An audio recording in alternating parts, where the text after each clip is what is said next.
Can you give us a quick bird's eye view on the future of mobility in India? So, the future of mobility is definitely electric, but more than electric, automotive has been and will always be an integral part of our daily lives, and that is where connected platforms these days are driving future.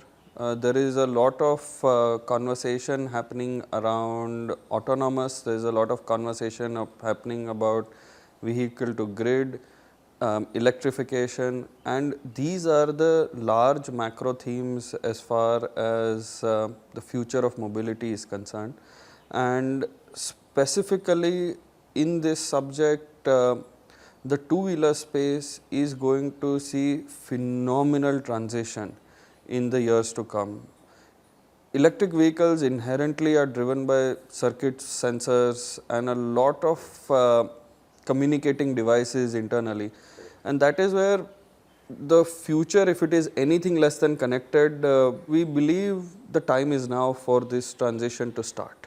You recently had your tech day as well. Yes. What were the outcome of that with regards to your bikes? On the tech day, we had the opportunity to demonstrate our complete vertical integration as far as the electric vehicle is concerned. So, we kind of developed the battery management systems, the powertrain, the motors, all of these things are done in-house, and we were able to kind of showcase these components, these elements to the audience that we had at the Tech Decoded Day. And the core idea was that making an automotive product is not a simple quick fix job. There is somebody who is sitting on top of the vehicle and driving it. It cannot be apologetic.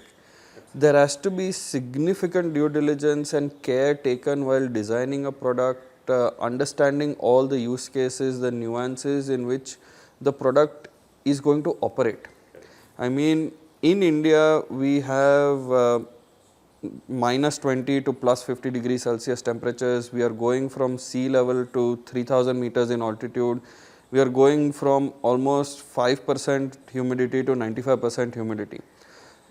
I mean, we are essentially 35 countries in one, and we have different requirements from the product itself, and that is where we at Matter strongly believe that vertical integration of all the systems that go on the vehicle, the communication between them, all of these things are essential, because people talk about how products might not perform, products might fail under certain use cases, and that is not today's time. That time has gone.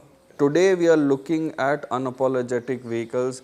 We are looking at vehicles that perform at par with whatever else is available in the market currently, and to differentiate that it's electric, but it's not going to leave you wanting for more. Not a compromising one. It's definitely not a compromise. It's definitely not a compromise. So that brings me to the same thing again in a slightly different fashion. So what exactly is the product development strategy that you have, and on a comparable basis with the landscape, and I'll come to that, but what would be the product development strategy for Matter? So for us, product development strategy is definitely doing vertical integration.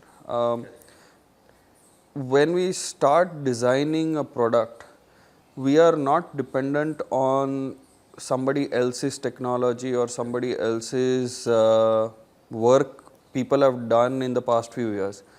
We build for what the product needs. So if there is a certain power profile, if there is a certain battery capacity, if there is a certain range expectation that our consumer has of the product, that is what starts a product development cycle. We are not limiting ourselves ki this is what is available in the market right now and then let's just make it 15% better. No, we are here to solve problems. That is our core product development strategy out here.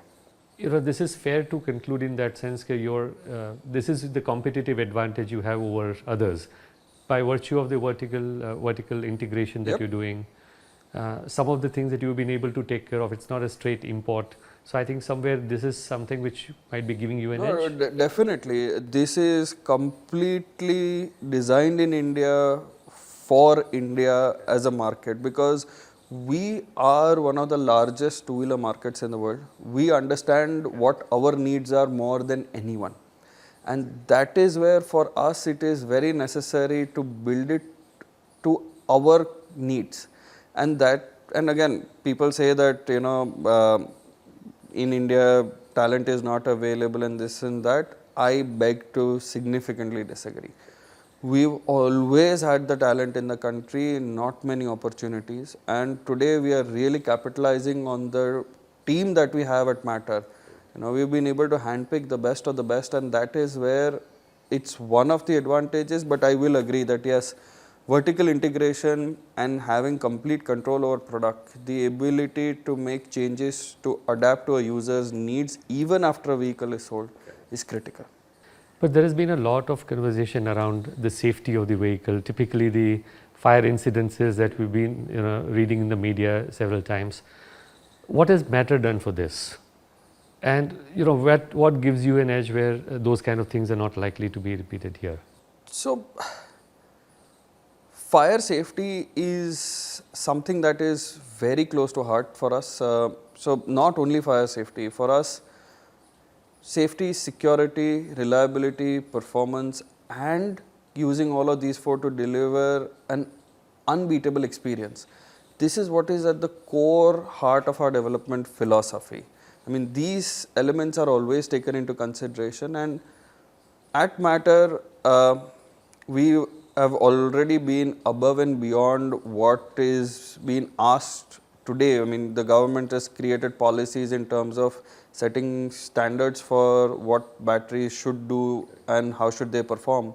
We've always been above and beyond that. We, again, coming back to this idea that it should be an unapologetic vehicle. It should not keep people wanting. That leads to all of these decisions that we have made.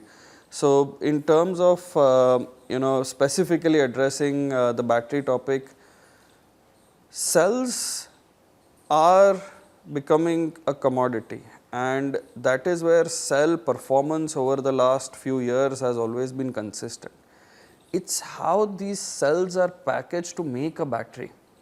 So, there's mechanical considerations, there's electrical considerations, there's how the battery management system comes in, and at this point we were able to, we had foreseen that batteries are going to be used in 50-degree weathers, they are going to be used in hotter temperatures, and that is where we have started working on our liquid cooling technology for a considerable amount of time. We've been able to miniaturize this technology to make it fit onto a two-wheeler. And this by extension is also cooling a few other components on the vehicle, because overall as a system, if I have to talk about the vehicle as a product, batteries are one element of it. There's the powertrain, the motor. Motors at this power scale generally run on rare earth magnets. Now, these magnets are also prone to temperature degradation. So, there have been conversations where people are complaining about losing power at top speeds, not being able to sustain top speeds. This is a function of the motor. People might blame it on battery. I mean, this is something from an education side there. But even the motor requires the proper treatment and care, and that is where for us, we've taken these things into consideration right at the day we started this journey, and for us this is a good push, because this will allow products to become better and better. You have a mission to sort of accelerate the growth to EV. Want to understand more on that vision that you have, and more importantly, why you chose motorcycles for this over a lot of other people who choose e-scooters. Motorcycles are what India runs on. So, out of close to a 20 million market, about 14 million are motorcycles. And today we see a lot of people trying to kind of enter into the scooter market. But motorcycles are what that's what makes India tick. And that is where for us, we really wanted to solve that, because solving for a 6 million market vis-a-vis a 14 million market, the 14 million market just makes more sense, because our idea is to truly get India to move to electric. I mean, obviously there are a lot of benefits to moving to electric. Fuel import bill will cut down, the total cost of ownership is significantly lower, and as Indians, we are price sensitive. We don't like to splurge unnecessarily, and every rupee saved is a rupee earned. So, electric is the future, and for us, we believe that the technologies and other things have matured to a level where we don't see a reason why electric should have any holdbacks going forward. So there are almost no doubts in anybody's mind that electric is the future.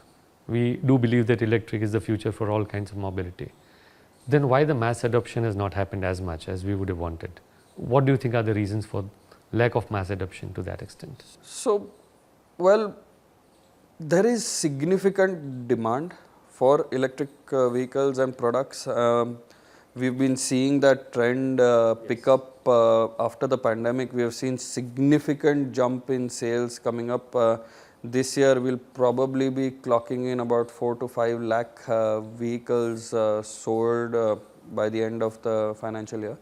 And for us, the biggest insight that we have is people want products, but products that deliver, products that they can actually use on a regular basis.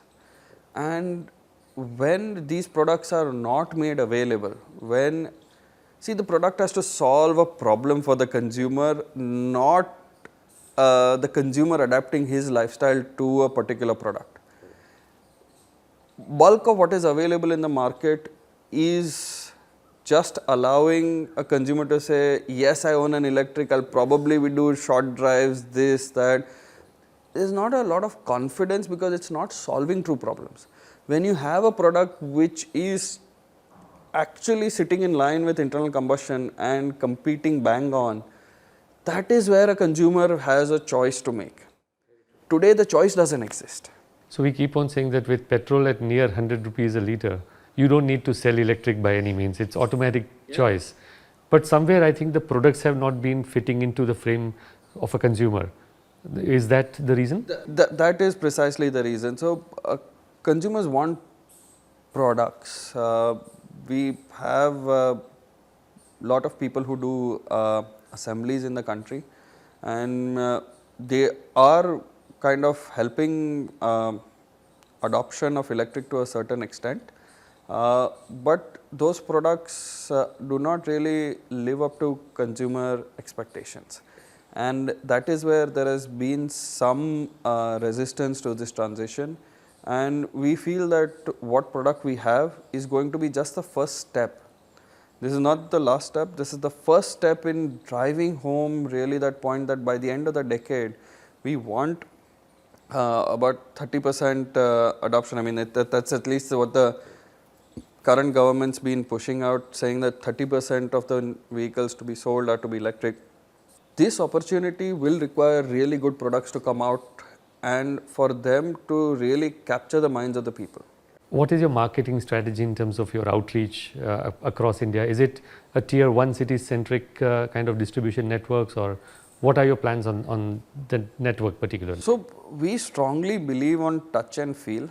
I mean, I don't know many people who would have bought an automotive without calling up a friend or a family member or a colleague, getting an opinion, doing a test drive, feeling the product. You know, it is quite an emotional purchase for us as well.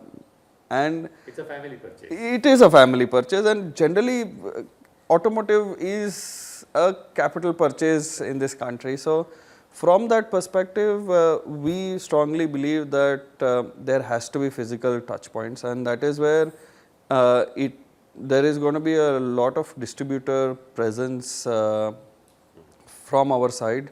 So, distributors will be setting up matter showrooms and doing this. From a city perspective, we will be starting kind of our first push of sales will be in 6 to 7 major cities. But the idea is that is just the start. We will go pan India, and our ambitions and plans are charted out. We don't see a reason why even in the most remote places people cannot use an electric vehicle. So one final thing now, we are aware that on 21st of November the bike is being launched for open public, media launch is happening. I know that prior to that I can't ask anything more. For us, the most exciting part is that it's truly made in India for India. It's unapologetically Indian, and I'm very excited to show you what's coming up on the 21st of November. And it's something that's gone through 4 years of hard work. Significant amount of testing and R&D work has happened.